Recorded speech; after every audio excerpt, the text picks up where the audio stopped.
देखो बच्चों, आज आपका सॉलिड स्टेट फिजिक्स का लेक्चर नंबर 1 है और पेपर की डेट अनाउंस हो चुकी है आप लोगों की। तो आप लोग घबराएं ना, 2 यूनिट आप रेडी रखें, ठीक है। 2 यूनिट आप रेडी रखेंगे तो आपको कंप्लीट क्वेश्चंस मिल जाएंगे। तो घबराने की कोई आपके पास नीड नहीं है। आप पढ़ते रहें, सॉलिड स्टेट फिजिक्स है, उसमें मैं आपको वीडियो बनाता रहूँगा, आप पढ़ते रहें। 2 यूनिट आप रेडी रखें। तो आपके पास देखिए यहाँ पर यूनिट 4 है आपके पास सुपर कंडक्टिविटी। सुपर कंडक्टिविटी में आपके पास क्या है कि आपके पास सुपर कंडक्टिविटी होती क्या है, अति चालकता आपके पास होती क्या, अति चालकता या आपके पास होती क्या है, सुपर कंडक्टिविटी। सुपर कंडक्टिविटी आपके पास क्या है कि आपके पास कोई भी मेटल, आपके पास ये पदार्थ ऐसे होते हैं जिन्हें आप क्या करते हैं कि जब आप उन्हें टेम्परेचर उनका डिक्रीज करते हैं, जिनका टेम्परेचर आप क्या करते हैं, कम करते हैं, तो उनकी जो रेजिस्टिविटी है, प्रतिरोधकता है या प्रतिरोध है, वो आपके पास सडनली क्या हो जाता है, 0 हो जाता है। और जब प्रतिरोधकता आपके पास 0 होगी तो आपके पास क्या होगा, उनकी जो कंडक्टिविटी है, चालकता है, वो आपके पास क्या होती है, इन्फिनिटी हो जाती है, बहुत ज्यादा बढ़ जाती। तो आपके पास ऐसे मेटल या ऐसे पदार्थ आपके पास क्या कहलाते हैं, आपके पास क्या कहलाते हैं, अति चालक पदार्थ। और इस गुण को आप क्या बोल दोगे, अति चालकता। तो वे पदार्थ जिनमें आप क्या करें, आप बहुत कम ताप पर आप कम कर दें, उनका टेम्परेचर क्या कर दें, आप कम कर दें, ठीक है। तो आपके पास उनकी जो कंडक्टिविटी है वो आपके पास बढ़ जाती है, रेजिस्टिविटी आपके पास लगभग 0 हो जाती है, उनकी प्रतिरोधकता लगभग 0 हो जाती है, रेजिस्टेंस लगभग सडनली 0 हो जाता है, और कंडक्टिविटी आपके पास क्या होती है, इंक्रीज हो जाती है। तो ऐसे आपके पास जो पदार्थ होते हैं वो अतिचालक कहलाते हैं, और ये गुण आपके पास अतिचालकता कहलाता है। अब इसमें आता है क्रिटिकल टेम्परेचर। क्रिटिकल टेम्परेचर आपके पास क्या होता है, क्रांतिक ताप क्या होता है, क्रांतिक ताप क्या होगा। सपोज मैंने मान लिया क्रांतिक ताप ये है, इसको रिप्रेजेंट करते हैं टीसी से। तो अगर मैं क्या करूंगा, कोई भी मेटल है, कोई भी पदार्थ है, उसका टेम्परेचर अगर मैं क्या करूंगा, इस ताप से कम ताप कर दूंगा, टीसी से कम कर दूंगा ताप, ठीक है। तो आपके पास वो मेटल क्या होगा, वो मेटल आपके पास चेंज हो जाएगा सुपर कंडक्टिविटी मेटल में। आपके पास मतलब उसकी चालकता आपके पास क्या हो जाएगी, सडनली बढ़ जाएगी। जैसे मैं इस का टेम्परेचर टीसी से कम करता हूं तो आपके पास क्या होगा, उसकी सुपर कंडक्टिविटी, आपके पास कंडक्टिविटी है वो इंक्रीज हो जाएगी, और अगर मैं इससे ज्यादा कर दूंगा तो डिक्रीज हो जाएगी। तो वह निश्चित न्यूनतम ताप, जिससे कम ताप पर आपके पास क्या हो, उस पदार्थ की प्रतिरोध या प्रतिरोधकता 0 हो जाए और चालकता बढ़ जाए, उसे आप क्या बोल दोगे, उस ताप को आप बोल दोगे क्रांतिक ताप, जिसे आप किससे दिखाते हैं, टीसी से दिखाते हैं। और इससे ज्यादा कर दोगे तो आपके पास क्या होगा, वो आपके पास नॉर्मल मेटल की तरह बिहेव करे। तो क्रांतिक ताप क्या होगा, वह ताप जिससे कम ताप पर आपके पास पदार्थ को जब ठंडा किया जाता है तो वह क्या बन जाता है, अतिचालक। तो उस ताप को आप क्या बोल दो, क्रांतिक ताप। फिर आपके पास इसी में ही अगली हेडिंग आपके पास क्या आती है, क्रांतिक ताप के बाद दीर्घ स्थायी धारा। दीर्घ स्थायी धारा, दीर्घ स्थायी धारा आपके पास परसिस्टेंट करंट। ये आपके पास क्या होती है, दीर्घ स्थायी धारा। वो सुन लीजिए आप कि आपके पास ये तो हम पढ़ चुके, अति चालकता की अवस्था में, सुपर कंडक्टिविटी स्टेट में आपके पास क्या होगा कि कोई भी मेटल होगा तो उसकी आपके रेजिस्टिविटी या आपके पास रेजिस्टेंस क्या होता है, 0 होता है। रेजिस्टेंस 0 होगा तो आपके पास अगर इनमें हम करंट फ्लो करें तो आपके पास करंट फ्लो करेंगे तो आपके पास इनमें कोई भी ऑब्स्ट्रक्शन नहीं होगा, आपके पास कोई भी अवरोध नहीं होगा, क्योंकि रेजिस्टेंस 0 होता है। अति चालकता में रेजिस्टेंस क्या होता है, 0 होता है। 0 होता है तो अगर उसमें करंट फ्लो होगी एक बार तो उसको कोई रोकेगा नहीं, तो आपका करंट लगातार आपके पास क्या होगी, फ्लो होती रहेगी, और 1-1 साल तक फ्लो होती रहती है। तो ऐसी धाराएं आपके पास क्या कहलाती हैं, दीर्घस्थायी धाराएं, ठीक है। ऐसी धाराएं आपके पास क्या कहलाती हैं, दीर्घस्थायी धाराएं। तो आप क्या लिख देंगे इसमें कि अति चालक पदार्थों की जो चाल आपके पास प्रतिरोधकता है या प्रतिरोध है, वो आपके पास क्या होता है, 0 होता है। जब इनमें आप क्या करते हैं, धारा प्रवाहित करते हैं, तो वो धारा आपके पास क्या होती है, घटती नहीं है, क्षीण नहीं होती है, उसका लॉस नहीं होता है। तो वो आपके पास क्या होती है, बहुत लंबे समय तक प्रवाहित होती रहती है। ऐसी धारा को आप क्या बोल दोगे, दीर्घस्थायी धारा। फिर आपके पास इसी में ये आता है क्रांतिक चुंबकीय क्षेत्र। क्रांतिक चुंबकीय क्षेत्र, critical magnetic field. Critical magnetic field, critical magnetic field आपके पास क्या होगा, इसे आप रिप्रेजेंट करते हैं BC से, मैग्नेटिक फील्ड B और आपके पास क्रिटिकल BC। तो आपके पास क्या होगा, जब किसी पदार्थ को आप क्या करते हैं, बाह्य चुंबकीय क्षेत्र में रखते हैं, तो अतिचालक पदार्थ को जैसे आप चुंबकीय क्षेत्र में रखते हैं तो उनकी जो अतिचालकता है, या मैं दूसरी लैंग्वेज में बोलूं, जैसे ही आप क्या करते हैं, उन पदार्थों को चुंबकीय क्षेत्र में रखते हैं तो उनकी रेजिस्टेंस इंक्रीज होता है। रेजिस्टेंस इंक्रीज होता है तो आपके पास क्या होगी, उनकी जो चालकता है वो आपके पास क्या होती है, डिक्रीज हो जाती है। ठीक है, बाह्य चुंबकीय क्षेत्र में रखते हैं तो उनके पास क्या होता है, रेजिस्टेंस इंक्रीज होता है तो चालकता आपके पास डिक्रीज हो जाती है, तो उनकी अति चालकता घट जाती है। तो क्रांतिक चुंबकीय क्षेत्र क्या होगा, चुंबकीय क्षेत्र का वह मान जिस पर अति चालक पदार्थ की चालकता क्या हो जाती है, लगभग शून्य हो जाती, उसी को आप क्या बोल दोगे, क्रांतिक चुंबकीय क्षेत्र। अब क्रांतिक चुंबकीय क्षेत्र को आपके पास जो BC है इससे रिप्रेजेंट करते हैं। अब इसमें ग्राफ क्या होता है, देखिए आपके पास जो क्रांतिक चुंबकीय क्षेत्र है उसका ग्राफ आपके पास क्या होता है, पैराबोलिक होता है। क्रांतिक चुंबकीय क्षेत्र का 0 डिग्री केल्विन पर जो मान है वो मैंने इसको रिप्रेजेंट कर दिया BC 0 से 0 डिग्री केल्विन पर, और T केल्विन पर आपके पास क्या होगा, T केल्विन पर ये आपके पास डिक्रीज होता जाता है। T = 0 पर आपके पास क्या होगा, मैग्नेटिक फील्ड जो होगा, ठीक है, क्रिटिकल मैग्नेटिक फील्ड जो होगा उसकी वैल्यू मैक्सिमम होती है। जैसे मैं टेम्परेचर इंक्रीज करूंगा और इंक्रीज करके मैं क्या कर दूंगा, टेम्परेचर क्रिटिकल टेम्परेचर कर दूंगा, तो आपके पास क्या होगी, आपके पास क्या होगा, जो BC है वो आपके पास क्या हो जाएगा, 0 हो जाएगा। तो आपको याद रखना कि क्रांतिक ताप पर जो क्रांतिक चुंबकीय क्षेत्र है वो क्या होता है, 0 होता है, और क्रांतिक ताप क्या होता है, वह ताप जिससे कम ताप पर ठंडा करने पर पदार्थ आपके पास क्या होता है, उसकी प्रतिरोध है वो कम हो जाता है या लगभग 0 हो जाता है, उसे आप क्या बोल दोगे, क्रांतिक चुंबकीय ताप। अब यहां पर मेन टॉपिक है आपके पास, अच्छा ये जो कर्व है इसको आप क्या बोल दोगे, ट्रांजिशन वक्र, ट्रांजिशन कर्व। ट्रांजिशन कर्व आपके पास क्या होगा, संक्रमण वक्र कहते हैं इसको आप, और इसकी वैल्यू आपके पास क्या होती है, डिक्रीज होती जाती है, और आपके पास क्या होता है, पैराबोलिक। ये आपके पास क्या होता है, पैराबोलिक, परवलयिक। अब यहां पर आपके पास आता है अगला स्टेप, माइजनर आपके पास इफेक्ट, जो कि इंपॉर्टेंट है आपके पास, एग्जाम के लिए आपके पास इंपॉर्टेंट है। तो माइजनर इफेक्ट आपके पास क्या है, माइजनर इफेक्ट आपके पास क्या होगा, माइजनर प्रभाव। तो इधर सुनिए आप, माइजनर प्रभाव क्या है कि जब आप क्या करते हैं, किसी अतिचालक पदार्थ को, जब किसी आप क्या करते हैं, अतिचालक पदार्थ को बाह्य चुंबकीय क्षेत्र में आप रखते हैं, जब किसी भी अतिचालक पदार्थ को बाह्य चुंबकीय क्षेत्र में आप रखेंगे तो, और उसका टेम्परेचर क्या करेंगे, क्रांतिक चुंबकीय जो आपके पास है क्रांतिक ताप, उससे कम कर देंगे आप। जब आप किसी भी क्या करेंगे, चुंबकीय पदार्थ को, आपके पास अतिचालक पदार्थ को चुंबकीय क्षेत्र में रखते हैं और उसका टेम्परेचर क्या करेंगे, क्रांतिक ताप से कम कर देते हैं, तो आपके पास जो चुंबकीय क्षेत्र आपने लगाया था, तो चुंबकीय क्षेत्र में आपके पास क्या होंगी, चुंबकीय बल रेखाएं होंगी।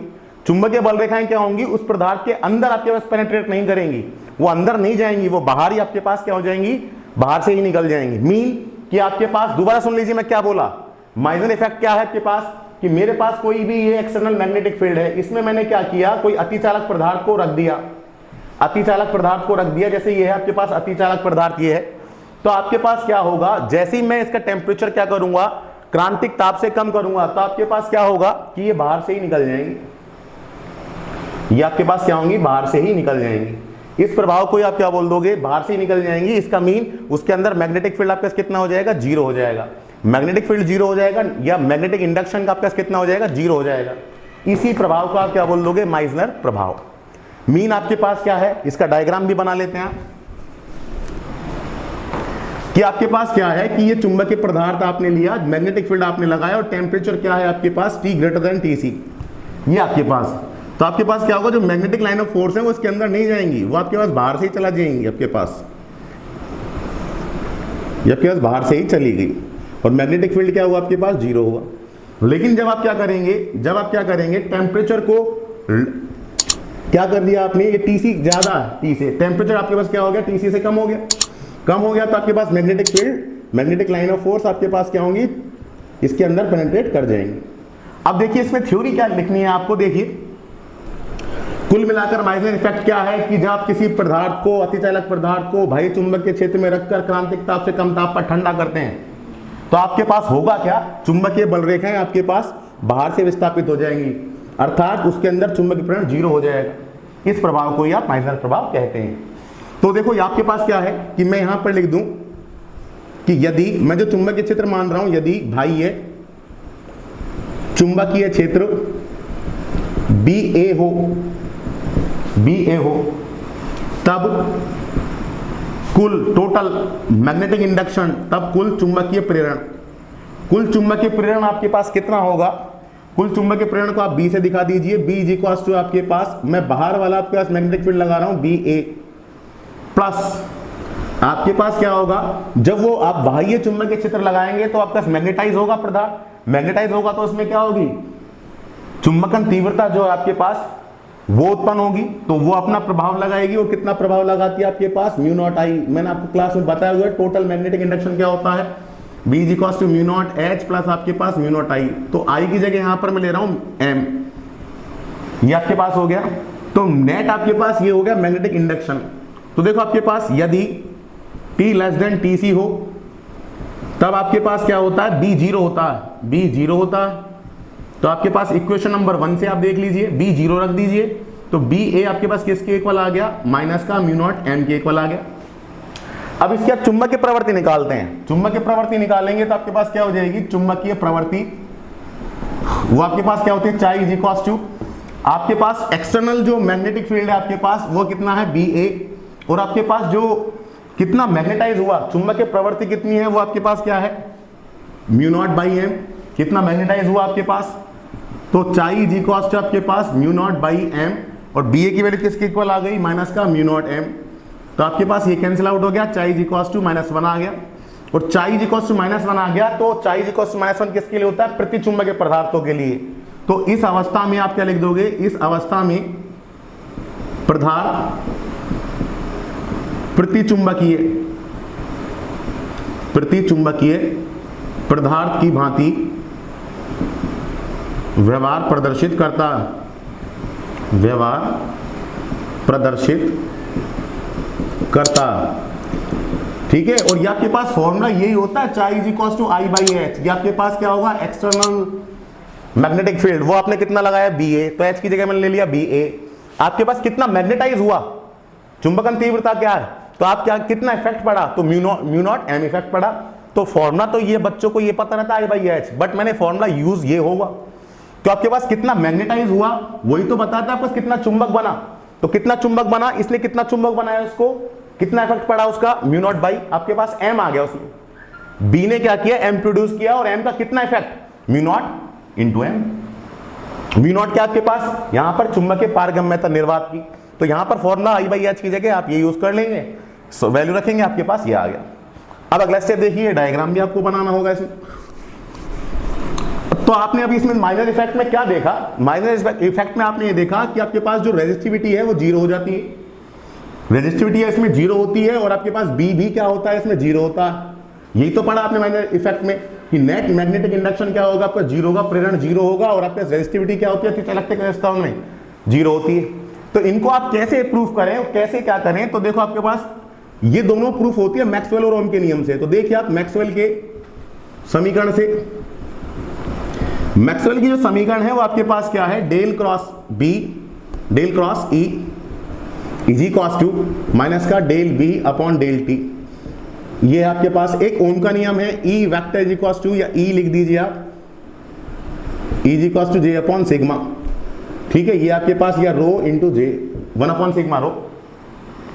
तो आपके पास देखो अति चालकता के लिए या अति चालक पदार्थों के लिए आपके पास क्या होता है, जो रो होता है वो आपका जीरो होता है। रो जीरो होगा तक पास E कितना आ गया, जीरो आ गया। तो आपके पास अति चालक पदार्थों में जो विद्युत क्षेत्र होता है वो जीरो होता है। अति चालक पदार्थों में विद्युत क्षेत्र जीरो होता, शून्य होता। ये रहा आपके पास। अब E आपके पास जीरो हो गया, तो अब इक्वेशन नंबर 1 से आइए, देखो मैं यहां पर दोनों प्रूफ करा रहा हूं आपको। इक्वेशन नंबर 1 में आप रखोगे तो आपका जीरो हो गया, इक्वेशन नंबर में माइनस का del B upon del T। तो इसका मीन ये हुआ कि आपने B को, या इसको आप ऐसे लिख लीजिए, del B upon del T is equal to zero. इसका मीन ये हो, B को डिफरेंशिएट किया तो जीरो आ गया। इसका मीन क्या होना चाहिए, B नियत होना चाहिए, B is equal to constant होना चाहिए। अगर आपके पास कोई भी क्वांटिटी है उसको आप डिफरेंशिएट करें विद रिस्पेक्ट टू T और वो आपके पास जीरो आ जाए तो इसका इट मींस क्या है कि B कांस्टेंट है। तो इससे रिजल्ट ये आया कि अतिचालक पदार्थों में E जीरो है, और E जीरो है तो इसका मीन क्या है, B नियत है।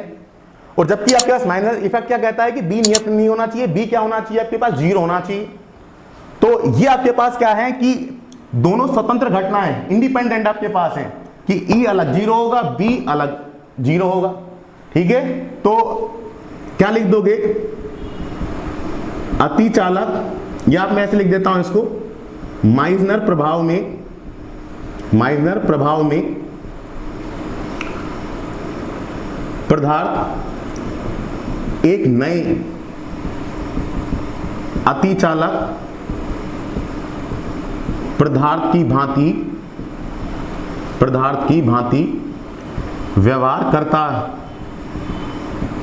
करता है। ठीक है, जिसके लिए E बराबर जीरो, ओम के नियम से देख लीजिए, ओम का नियम ही तो होता है, ओम के नियम से और आपके पास जो B है वह B बराबर जीरो, कहां से देकर चलते हैं आप, जो भी मैंने लिख दिया मैक्सवेल की समीकरण से, यहां से देकर आप चलते हैं। ठीक है, तो आपके पास देखो ये अपना टॉपिक था माइजन इफेक्ट। मैं आपको दोबारा रिपीट कर दूं, माइजन इफेक्ट क्या होता है कि जब किसी अतिचालक पदार्थ को बाह्य चुंबकीय क्षेत्र में क्रांतिक ताप से कम ताप पर आप क्या करते हैं, ठंडा करते हैं, तो चुंबकीय बल रेखाएं क्या होती हैं, वो बाहर से ही विस्थापित हो जाती हैं, अंदर प्रवेश नहीं करती हैं। मतलब चुंबकीय पदार्थों में नेट चुंबकीय प्रेरण जो होगा वो जीरो होगा। तो आपने इसी को आप क्या बोल दोगे, आपके पास माइजनर प्रभाव। अतः आपके पास माइजनर प्रभाव में जो अतिचालक पदार्थ है वो किसकी तरह व्यवहार प्रदर्शित करता है, प्रतिचुंबकीय पदार्थ की तरह।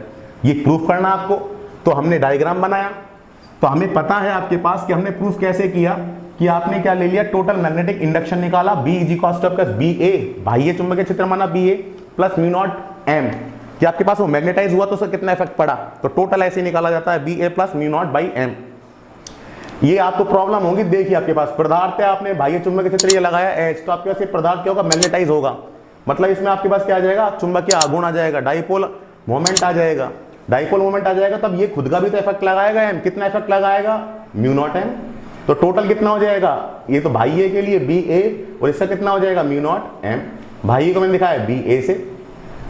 फिर आपके पास माइनस इफेक्ट में क्या होता है, टोटल मैग्नेटिक इंडक्शन जीरो था, जीरो रखिए, BA की वैल्यू आ गई माइनस का mu naught by M।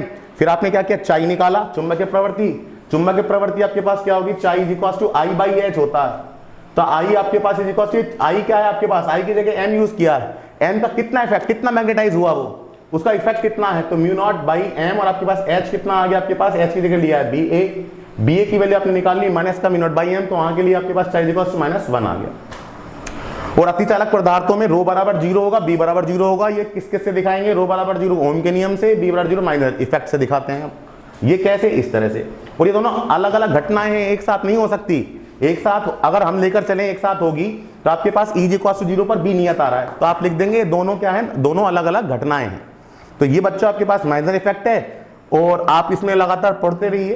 Paper है आपके पास 2 यूनिट, आप कंप्लीट कीजिए, बाकी के जो वीडियोस हैं मैं आपको कल अपलोड कर दूंगा। ठीक है, ओके।